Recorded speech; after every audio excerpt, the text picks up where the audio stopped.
कुर्वन्तु सतताय शान्ति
के माध्यम से आचार्य भगवान वस्तु स्वरूप का व्याख्यान कर रहे हैं, बता रहे हैं प्रचार पे विश्व हम छोड़कर किससे विषयों से हम देखें कि हम तो वास्तविकता में छूटे हैं, लेकिन हम पकड़े हुए हैं। जीव का वध, अगर तुम किसी जीव का वध करते हो तो अपना ही वध देखो। किसी पर दया अपनी ही दया है। आत्महितैषी जीवों को आत्महितैष के हित में जो भी आगे बढ़े हैं, उन्होंने सबने जो है पूर्ण हिंसा का त्याग कर दिया, क्योंकि हिंसा करने योग्य, हिंसा होने योग्य मैं स्वयं ही हूं। जिस दिन तुम्हें ये बात समझ में आ गई, जिस दिन तुम्हारे अंदर में ये भावना बैठ गई कि जिसकी मैं हिंसा करने जा रहा हूं, जिसको मैं मारने जा रहा हूं, वह तू ही है। वास्तविकता में कोई भी भोग है तो भोगों को तो हमने ही भोगा है, और वास्तविकता में भोग ही हमें भोग रहे हैं। तुम्हें क्या सामर्थ्य है कि भोग तुम्हें भोग सके? हमने ही भोगों को भोगा है और भोग ही हमें भोग रहे हैं। भोग ही जो है हमें भोग रहे। कोई आपको खाने आ जाए, क्यों घर में कोई आपको एकदम मारने आ जाए, कोई आपको खाने आ जाए, तो आप क्या उसके भोजन बनने के तैयार हैं? लेकिन हम देखें कि हम भोग, क्या इस पैन में भोग होने की शक्ति है क्या? ये तो भोगने की शक्ति तो है, इसमें भोगचन बन सकता है, लेकिन भोग तो हमने ही किया है, हमने ही किया है। जीव का वध अपना ही वध है। जीव की दया अपनी ही दया है। जीव की हिंसा अपनी ही हिंसा है, अपनी ही हिंसा है, अपना ही कृत्य है, अपना ही भोग है, अपनी ही कसाय है। हम किसी पर कसाय करें ना करें, लेकिन इतना नियम ले लो कि मैं अपने ऊपर कसाय नहीं करूंगा। अपने ऊपर कसाई नहीं करूंगा, बस तुम दूसरे के ऊपर कर लेना, पक्का बता रहा हूं, बिल्कुल अनुमति है। दूसरे के निमित्त से तो कसाई हो सकती है, लेकिन क्या दूसरे पर कसाई हो सकती है क्या? दूसरे के निमित्त से आपके अंदर में कसाई का प्रादुर्भाव हो सकता है, दूसरे आपके निमित्त से आपके अंतर में गलत करने का भाव हो सकता है, दूसरे के निमित्त से आपको वासनाएं उत्पन्न हो सकती है, लेकिन क्या दूसरे पर कसाई कर सकते हो क्या? अगर कसाई तुम कर सकते होते तो निश्चित मानो ऐसे लोग हैं, ऐसे जीव हैं कि भगवान को तक कहते हैं कि कसाई है तो गलत है, फिर उनके ऊपर उनके किसी के निमित्त से उनको भी कसाई क्रोध भड़कना चाहिए था, भड़कना चाहिए था। एक बार क्या हुआ कि अकबर ने बीरबल से कहा कि एक बात बताओ कि ईश्वर कहां रहता है? ईश्वर कहां रहता है? तो अकबर ने बीरबल ने बोला कि जैसे दुग्ध में घी रहता है, दुग्ध में घी रहता है, पाषाण में ही स्वर्ण रहता है, और जो है तिल में तेल रहता है, इसी प्रकार से ईश्वर रहता है। बस प्रयास करना पड़ेगा, बस उसे निकालना पड़ेगा, उसके लिए प्रयत्न करना पड़ेगा, कहीं और नहीं है। तुमने ही अपने ईश्वर को परेशान किया है। क्यों? कोई अगर आपके मंदिर में कचरा फेंक दे, कोई अगर आपके मंदिर में कचरा फेंक दे तो आपको मंजूर है क्या? लेकिन हम देखें कि हमारे भगवान के ऊपर हम कितना कचरा फेंकते हैं। कभी विचार किया क्या आपने कि हम अपने भगवान के ऊपर कितने विषयों का कचरा फेंकते हैं, कितनी कसायों का कचरा फेंकते हैं, कितने जो है पर द्रव्यों का कचरा फेंक रहे हैं, फेंक रहे हैं। जो अपने हित में है, जो अपने हित में चाहता है, वह कभी दूसरे का अहित कर ही नहीं सकता। जो अपने हित में चाहता है, अपनी दया चाहता है, वह कभी दूसरे के ऊपर अदया का भाव कर ही नहीं सकता, क्योंकि उसे पता है, उसे अनुभव होने लगता है कि जो मेरे हित में है वही तो दूसरे के हित में है, जो दूसरे के हित में है वही तो मेरे हित में है। महावीर ने पता आत्मा के नाम पर कुछ नहीं बोला, कुछ नहीं बोला, यस यही बोला कि कुछ नहीं करना ही आत्मा है, नहीं करना, नहीं होना ही आत्मा है। तुम्हारा स्वरूप ही अपने में है, उसके लिए तो कुछ करने की जरूरत ही नहीं है,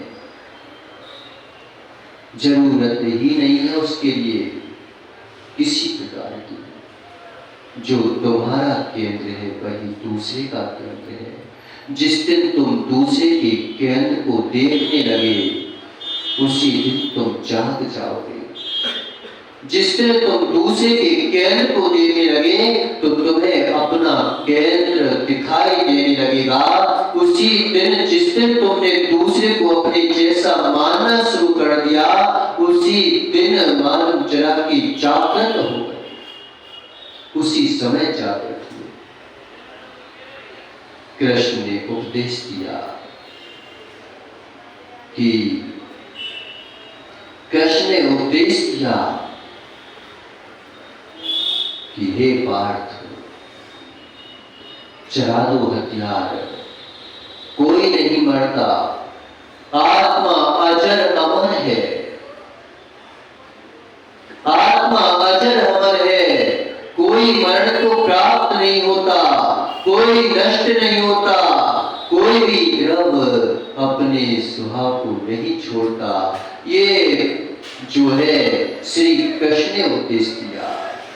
तो महावीर ने उपदेश दिया कि अहो अशोक, तुम जो है किसी को मार मत देना,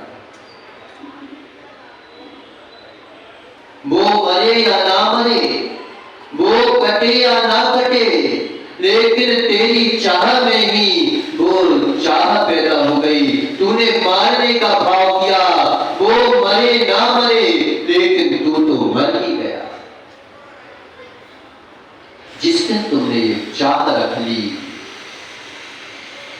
तो जिस दिन तुमने ये भाव बना लिए, वो मरने ना मरे, ये हो सकता है कि वो भाग जाए और तुम मार भी ना पाए, लेकिन तुमने जैसे ही भाव बनाए कि मैं इसे मारूं, उसी दिन तू मर गया, तू मर गया। जिस दिन तुमने किसी को अभागा घोषित करने की कोशिश की, उसी दिन तू अभागा हो गया। एक बार क्या हुआ, एक व्यक्ति था, उसका सुबह सुबह उठकर कोई भी मुख देख ले, कोई भी उसकी ओर दृष्टिपात कर ले, तो उसका दिन पूरा व्यर्थ चला जाता। उसे संज्ञा दे दी गई कि ये तो भाई बहुत अभागा व्यक्ति है, इतना अभागा व्यक्ति है कि तुम उठने के साथ उसका चेहरा मत देख लेना।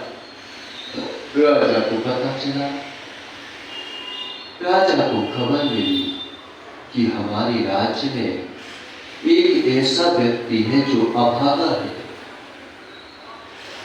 अभागा है, परीक्षा की जाए कि वास्तविकता में अभागा है भी कि नहीं है। एकदम निर्णय मत ले लेना किसी चीज का, एकदम भावुक मत हो जाना किसी भी चीज में। एकदम भावुकता में जो निर्णय करते हैं वो सबसे विफल हो जाते हैं। दया की भी भावुकता मत करना और अदया की भी भावुकता नहीं करना। दया अदया भावुकता है ही नहीं। कभी किसी के तुरंत आंसुओं का प्रभावित मत हो जाए। जितने भी फिसलते ना, क्यों किससे फिसलते हैं? सबसे ज्यादा जो है परस्पर कौन सी सीजन में चढ़ती है? सबसे ज्यादा परस्पर कौन सी सीजन में चढ़ती है पता है? हाथ पैर परस्पर नहीं चढ़ जाती तो डॉक्टर के पास जाते, सबसे ज्यादा बीमारी की कौन सी सीजन में होती है? बरसात में होती है। बेचारे बरसात में दो आंसू गिरे और प्रभावित हो गए और बह गए बेचारे। वो तो फिर भी मालूम चला कि पानी के बरसात में बहता है तो फिर भी हाथ पैर ही टूटते हैं, लेकिन बेचारे देवियों के आंसू में बह गए तो पूरे चार के हाथ पैर तोड़ बैठे। नहीं टूटे, नहीं टूटे, अभी भी बोला नहीं टूटे, और चाहिए कहते हैं। तो अभागा, तुरंत भावुकता में निर्णय मत ले लेना। तुरंत भावुकता में निर्णय लेने वाले हमेशा फेल हुए हैं। किसी से प्रभावित मत हो जाना। तुरंत प्रभावित होने वाले अर्थ का अनर्थ कर देते हैं। तुरंत प्रभावित होने वाले महाराजा से तुरंत प्रभावित मत हो जाना। फिर महाराज जी आपसे जरूर प्रभावित नहीं होते, बहुत चीजों से प्रभावित हो भी जाए। आप बोलोगे तो 50 साल सोचेंगे, लेकिन और बोले तो हम तुरंत कर देंगे कार्य। क्यों नहीं? आपसे प्रभावित नहीं होते, हम तो आपसे इतने प्रभावित नहीं होते कि पहले परीक्षा करते कि ये महाराज जी हैं कैसे, पहले देखेंगे, पता कर लेंगे फोन पे कि इनका पिछला रिकॉर्ड कैसा था। नहीं करते, भले ही कि कोई परीक्षा करे चाहे ना करे, पर महाराज जी जरूर करेंगे कि क्या रिकॉर्ड था। आपसे प्रभावित नहीं होते महाराज जी, हम सबसे प्रभावित हो जाते, बस आपसे प्रभावित नहीं होते। होते कि नहीं होते? तुरंत निर्णय लेने वाले, तुरंत जो है विवल हो जाने वाले अर्थ का अनर्थ कर देते हैं, अर्थ का अनर्थ कर देते हैं। राजा ने सोचा कि देखा तो जाए कि ये व्यक्ति वास्तविकता में अभागा है भी कि नहीं है, क्या लोग ही बात ऐसी बातें करते हैं। तो उसने जो है राजा ने क्या किया, अपने शयन कक्ष के जस्ट सामने उसका एक कक्ष बनवाया और सोचा कि आज देखेंगे कि मेरा दिन कैसा जाता है। जैसे ही सुबह सुबह राजा उठा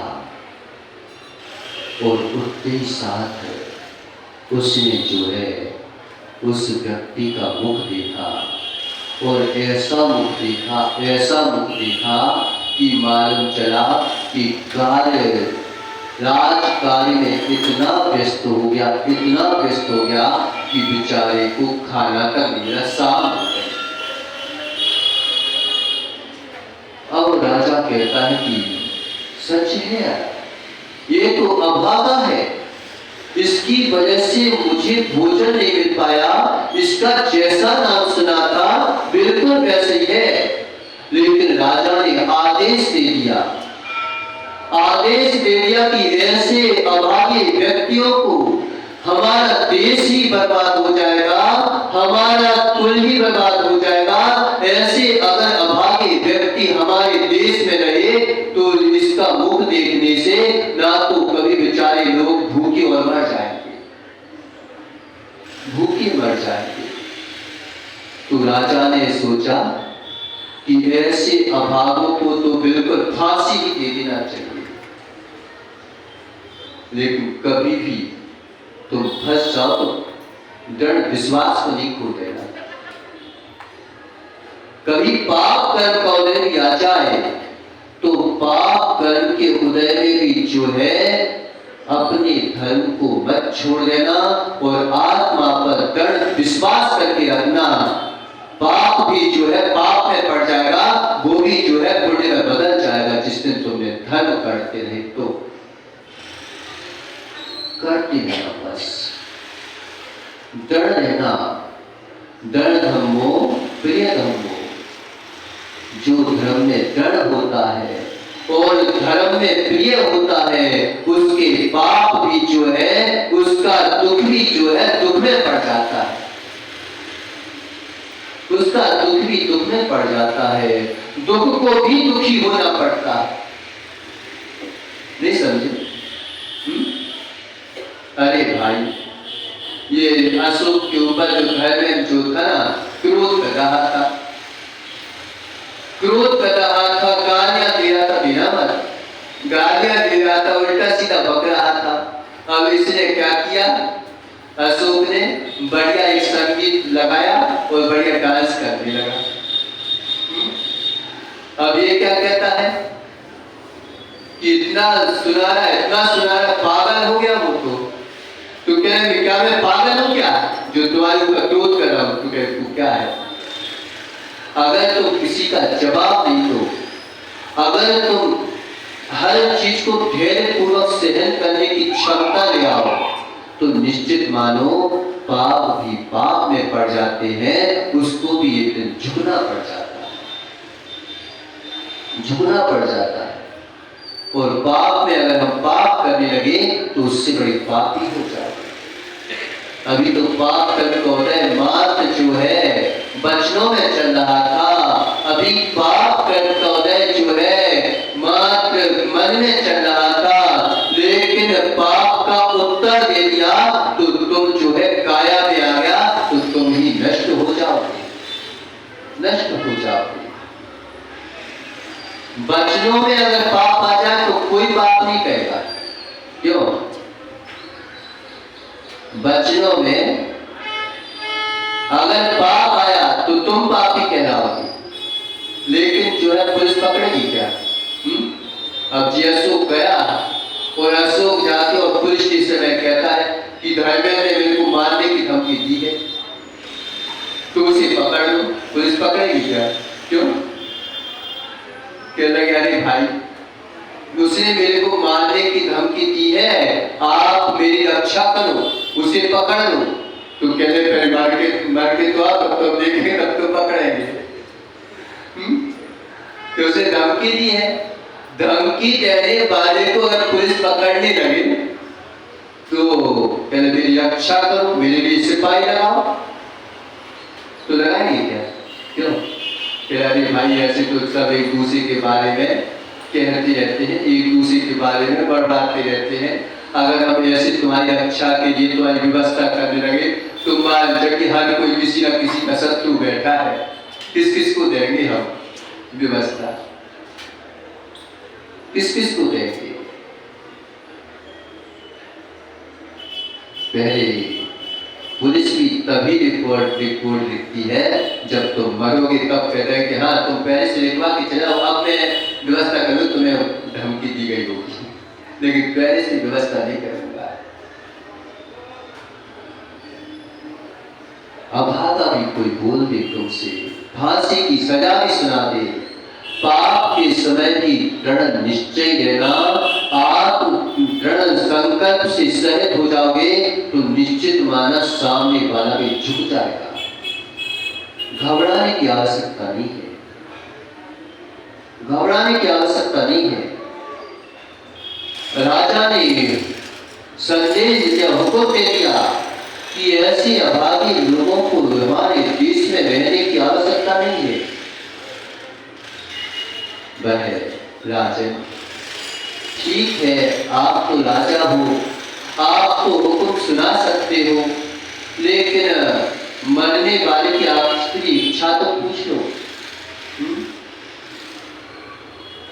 जो सबसे बड़ा अभागा हो उसे फांसी देना चाहिए, कि जो कम अभागा हो उसके फांसी देना चाहिए। वैसे तो सब देखा जाए ना, सब अभागी है,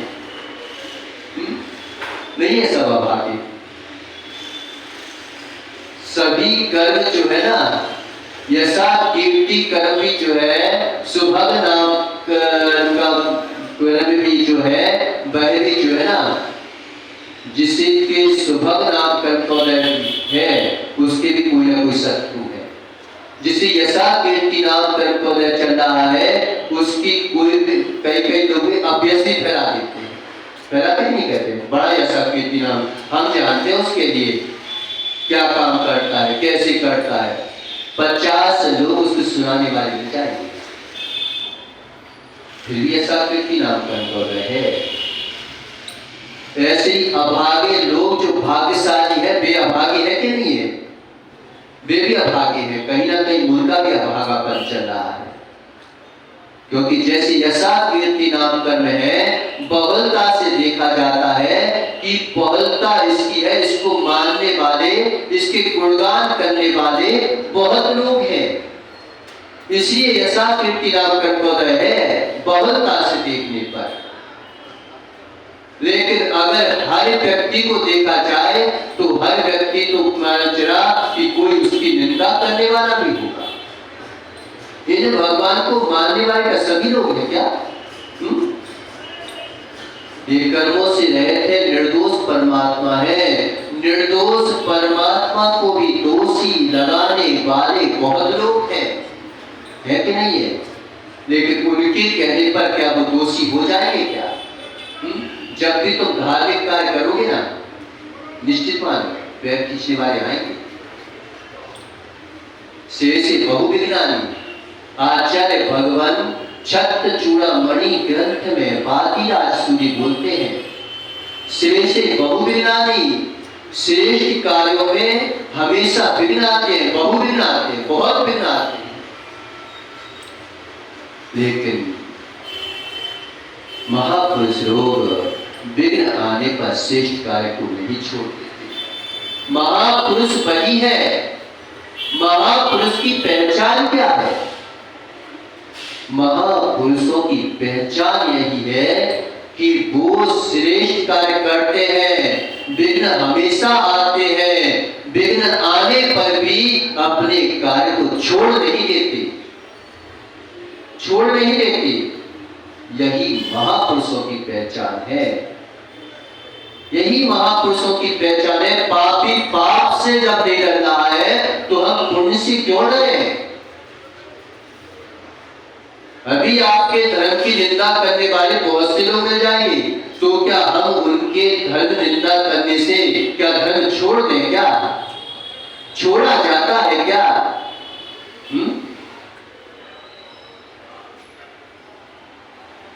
हमेशा जो है शेष से बहु विज्ञानी कहते हैं ना कि हमने उसका अच्छा किया लेकिन मेरा तो बुराई होता रहता है। मैंने तो इतने अच्छी कार्य किए थे लेकिन मेरे साथ तो बुराई हो रहा है। मैं तो इतने दिन से भगवान की पूजा कर रहा हूं लेकिन भगवान तो मेरी परीक्षा लेने बैठा है। मेरी भी कब नहीं बजाता है, किसी और की तो नहीं बजाता। शेष बहु विज्ञानी, शेष कार्यों में हमेशा विघ्न आते हैं, आएंगे सही, आना ही चाहिए। अगर श्रेष्ठ कार्य के लिए तुम आगे बढ़े हो तो परीक्षा दो, क्योंकि श्रेष्ठ कार्य के लिए और आगे बढ़ाने के लिए महापुरुष बना तुम्हें संज्ञा प्राप्त होगी, ऐसी दुनिया दे दी जाएगी, ऐसी दुनिया दे दी जाएगी। आज सीता का नाम ऐसे लिया जाता है क्या? कई लोगों को अग्नि में जला दिया गया, कई लोगों को अग्नि में जला, वो तो इतना हुआ कि अग्नि में जलाने के बावजूद बच गई तो उसका नाम आ गया, लेकिन जो जलेगा उसका तो नाम ही नहीं आया। क्यों मनोज? कई स्त्रियां अग्नि में डाल दी गई दहेज के पीछे, किसी के पीछे, लेकिन उनका नाम नहीं आया। करना मत ऐसा है, नहीं तो करने बैठ जाओ कि हम तो करें परीक्षा लेंगे कि तू सती है कि नहीं है।